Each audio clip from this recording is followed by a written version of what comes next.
Aim right, achieve big at KR Mangalam University. पर बड़ी खबर, सीज फायर के बाद भी ईरान और इजराइल के बीच जंग जारी है। इजराइल के रक्षा मंत्री ने बड़ा बयान दिया है। ईरान लगातार सीज फायर का उल्लंघन कर रहा है। हमने सेना को तेहरान में कड़ी कार्रवाई के आदेश दिए हैं। आईडीएफ के हमले से कांप जाएगा तेहरान, ये कहना है इजरायली रक्षा मंत्री का। हम यहाँ पर सीज फायर की बात कर रहे हैं, लेकिन अगर ईरान अपना हमला इसी तरीके से जारी रखेगा तो इजराइल तो चुप होकर बैठने वालों में से है नहीं, और वो एक के बदले 10 सिर लाने वालों में से है, ये भी दुनिया जानती है। इजरायली रक्षा मंत्री का ये बयान। संजय सर, देखिएगा मीनाक्षी जी, सवाल इजराइल और ईरान अगर हमले कर रहा है, इजराइल के साथ कौन खड़ा है? अमेरिका खड़ा है। इजराइल नहीं लड़ रहा है, अमेरिका लड़ रहा है। इजराइल में दम है और इसलिए अमेरिका उसकी पूरी मदद करेगा। एग्जिस्टेंशियल थ्रेट किसका होगा? इजराइल। अगर सब कोई सोच रहा है कि इजराइल नहीं खत्म होगा। अब ईरान में जो थोड़े बहुत फंडामेंटलिस्ट रैडिकल सोच के जो मुल्ला बैठे हैं, उन्हें सोचना पड़ेगा, और थोड़ा सा विश्व के लिए भी, अपने लोगों के लिए भी, कि किस प्रकार से इस युद्ध को, जिस प्रकार से ट्रंप ने एक थोड़ा सा एक मौका दिया है सीज फायर का, दोनों शांति बहाल करने का, तो मुझे लगता है शांति बहाल करनी चाहिए। जो ईगो है कि मैंने लास्ट फायर करूंगा और वो फर्स्ट फायर किया, मैं लास्ट, तो इसमें कभी भी लड़ाई समाप्त नहीं होगी। मुझे लगता है ईरान को अब सोचना है, मुश्किल होगी ईरान की। क्या आपने देखा चीन कहीं आया है? चीन ने अपने रिसोर्सेज इंटैक्ट रखे हैं, रूस आ नहीं सकता है। तो ऐसे इसमें किसका नुकसान हो रहा है? ईरान का ही नुकसान हो रहा है, इजराइल का भी हो रहा है। ये नहीं मैं कहूँगा इजराइल का नुकसान नहीं हो रहा। Israel is also feeling the heat of the war, there is no denying the fact, but Iran is at its end. नुकसान ईरान का होगा। So let us not say something, Israel is also not innocent, so neither is Iran innocent. So Iran must ensure that it must not get. आपको मालूम है कि दोनों general साहब है, मार्शल साहब कह रहे थे कि सीज फायर नहीं चलेगा, तो मैंने भी यही कहा था। सो आई टेक अ बाउ। देख लीजिएगा कि वो नहीं चलने वाला है। मैम, भरोसा जीरो है। Now can I go get a minute to tell you what I feel. आपको पता है कि पहली बार तेल, ऑयल, ईरान के पास तो बहुत भंडार है। 1908 में पर्शिया में ढूंढा गया था, जिसको अब आप ईरान कहते हैं। फिर वहां पे दुनिया भर के गोरे, अमेरिकी और ब्रिटेन और फ्रांस, सब पहुंच गए, और अधिकांश उनमें से यहूदी कंपनियां थी, ओन्ड बाय जूस। आए वहां पर तेल निकाला। फिर क्या बना? जब वो गए तो नाइट क्लब भी गया, तो बार भी बना, तो ये भी बना। और फिर मेरा ख्याल 1920s में मिस्र में हसन अल बन्ना ने एक संस्था बनाई जिसका नाम था सोसाइटी ऑफ मुस्लिम ब्रदर्स, उसको आप मुस्लिम ब्रदरहुड कहते हैं। और उसने ऐलान किया कि मेरा एक ऑब्जेक्टिव है, गोरों को बाहर निकाल दो, यहूदियों को बाहर निकाल दो, शारिया लॉ लेके आओ पूरे इस रीजन में।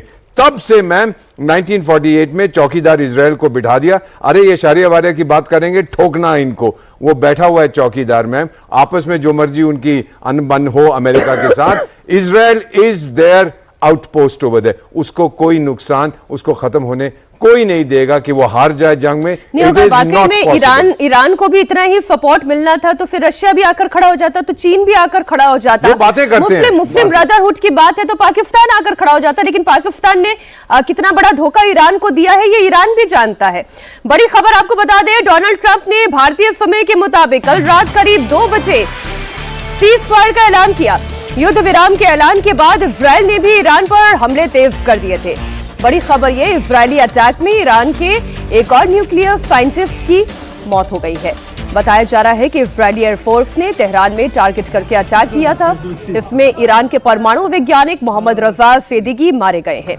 ये तस्वीरें उस वक्त की हैं जब इजरायली फोर्स ने तेहरान में ईरान के परमाणु वैज्ञानिक को मारने के लिए हमला किया था। और ये हमला कितना प्रिसाइज था, साइंटिस्ट को टारगेट करके ही हमला किया गया था। उनकी मौत हो गई है और जो अलग नुकसान ईरान का हुआ है वो भी हमारे सामने है। तो ट्रंप के ऐलान को ईरान नहीं मानता और ट्रंप के ऐलान को इजराइल भी कितना मानता है। अब आप जुबानी बातें दत्ता सर कितनी भी कर लें, आप कितनी भी बातें सोशल मीडिया प्लेटफॉर्म पर क्यों ना ही लिख दें, लेकिन जो जमीन पर हो रहा है उसकी हकीकत को तो कोई नकार नहीं सकता। मकसद क्या है इजराइल का? अब ईरान भी आगे क्या करेगा? बिल्कुल मीनाक्षी, ऐसा है जब भी सीज फायर डिक्लेयर होता है किसी भी जंग में, आप देखिए हमें भी पता जब भारत की पाकिस्तान के साथ जंग हुई, जैसे सीज फायर डिक्लेयर होने वाला होता है या होता है, उसी समय मैसिव अटैक किए जाते हैं ताकि आप मैक्सिमम बेनिफिट अचीव कर लें। वो मिलिट्री टारगेट जो आपके निशाने में आप बैठे थे, बंदूक में गोली भर के आप ट्रिगर दबाने वाले थे, आपको बोलो रुक जा, उन्हें आप नहीं रुकना, मेरे वो गोली तो चलेगी। तो अभी क्या होता है कि उसी के माध्यम से ईरान ने मैसिव स्ट्राइक किया किसके ऊपर, इजराइल के ऊपर, बीरशेबा में जी। और बोला कि हमने जो एक पोस्टर भी बना के दिखा दिया उन्होंने। और अभी क्या हो रहा है कि बीच बीच में कोई ऐसे एलिमेंट होंगे जो रोग एलिमेंट हम बोलते हैं, वो ऑलरेडी लॉन्चर में डाल के बैठा हुआ था, उसे सारा कोऑर्डिनेट फीड कर दिए, उसे बोला मैंने तो अभी फ्यूज की पिन भी निकाल दी, अब मैं इसको क्या करूं, उन्हें बोला दबा दे।